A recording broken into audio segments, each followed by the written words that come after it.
Untuk poin pertama, ada identitas korban.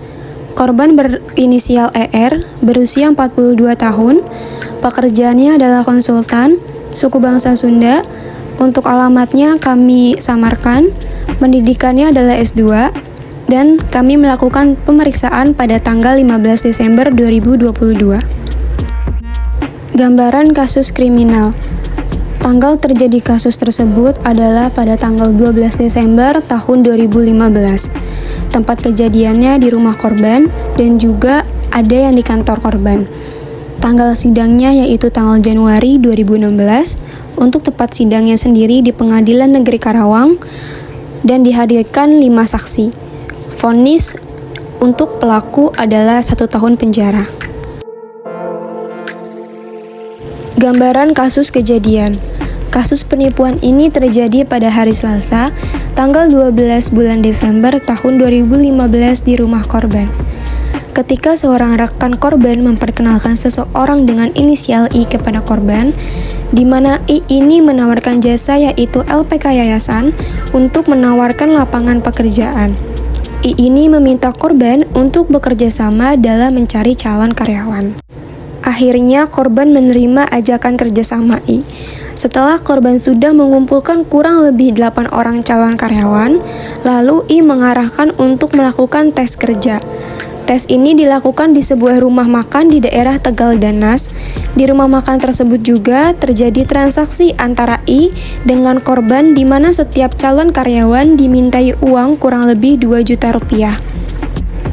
Setelah diterimanya surat panggilan itu, akhirnya korban pulang dengan 8 calon karyawan itu. Namun, korban merasa ada yang janggal dari surat tersebut. Korban langsung mendatangi perusahaan yang tertera dalam surat panggilan tersebut. Korban menanyakan kepada security perusahaan itu tentang penerimaan karyawan baru. Lalu security itu mengatakan bahwa perusahaan ini belum membuka lowongan pekerjaan atau penerimaan calon karyawan baru. Setelah diperiksa, tanda tangan HRD yang tertera di surat bukanlah HRD dari perusahaan tersebut, melainkan tanda tangan tersebut milik mantan HRD perusahaan sebelumnya. Kemudian, korban menghubungi kenalannya yang seorang intel dari Polres untuk meminta bantuan. Akhirnya, korban dan intel tersebut melakukan penjebakan terhadap I di rumah korban. Hasil observasi pada korban. Pada saat melakukan wawancara, S terlihat tegang pada awal pembicaraan. Terlihat dari posisi duduk yang tegak dan menjauh dari tester. Terlihat dari arah pandang S yang sering melihat ke arah atas, dan S terlihat banyak mengeluarkan keringat di wajahnya. Intonasi nada bicara S sering melakukan penekanan ketika menyebutkan nama pelaku, seolah-olah ia masih terasa kesal. Pada pertengahan wawancara, S mulai terlihat rileks karena terlihat dari posisi duduk yang mengarah ke depan mendekati tester. Keadaan psikologis pada korban.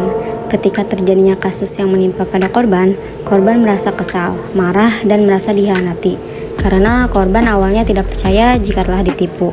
Namun setelah ditelusuri lebih lanjut, ternyata benar jika korban telah ditipu. Namun korban mengaku emosi korban masih cukup stabil pada saat penelusuran sampai pelaku tersebut dijatuhi hukuman. Tidak ada rasa trauma akan peristiwa tersebut. Hanya mungkin akan lebih hati-hati jika ada yang menawarkan pekerjaan sama seperti itu lagi dan akan dicari tahu dahulu akan kejelasan identitasnya. Setelah kejadian tersebut, kesan yang ditangkap oleh korban yang pertama merasa kesal dan merasa terhianati, dan tidak ada rasa trauma, hanya saja merasa susah percaya. Setelah kejadian yang menimpa korban tersebut, pertahanan diri yang korban lakukan yang pertama yaitu korban melakukan pengecekan ulang terhadap perusahaan yang sedang mencari karyawan baru tersebut. Lalu korban mengusut kasus tersebut ke ranah hukum, dan korban tidak mudah memberi kepercayaan kepada orang lain.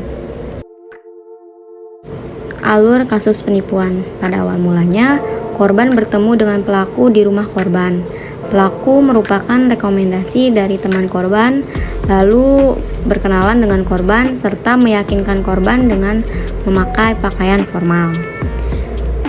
Selanjutnya, pelaku menawarkan jasa kepada korban layaknya yayasan yang membuka dan menerima lowongan pekerjaan. Lalu, korban menyetujui dan mulai mencari calon karyawan yang membutuhkan pekerjaan. Setelah itu, korban mendapatkan calon karyawan sebanyak 8 orang dan melakukan tes di rumah makan di daerah Tegal Danas. Setelah melakukan tes calon karyawan, korban dimintai pembayaran berkisar 2 juta rupiah. Setelah mendapatkan surat panggilan untuk para calon karyawan, korban mulai merasa curiga, lalu menghubungi kerabat terdekat untuk mengkonfirmasi dan ternyata benar, itu adalah penipuan. Lalu korban mendatangi PT Dai Nippon dan menanyakan kepada petugas apakah ada lowongan pekerjaan. Dan petugas mengatakan belum ada setelah mengkonfirmasi semua itu, dan ternyata tanda tangan tersebut adalah tanda tangan mantan HRD di perusahaan tersebut. Lalu korban menyewa intel untuk menangani kasus penipuan tersebut dengan menjebak pelaku. Lalu kaki tangan pelaku tersebut berhasil ditangkap, sementara pelaku utama tidak berhasil ditangkap. Kaki tangan pelaku divonis hukuman penjara selama 1 tahun. Dan pelaku utama mengembalikan uang kepada korban sebesar 2,3 juta rupiah melalui transfer. Berikut merupakan foto saat wawancara dengan korban.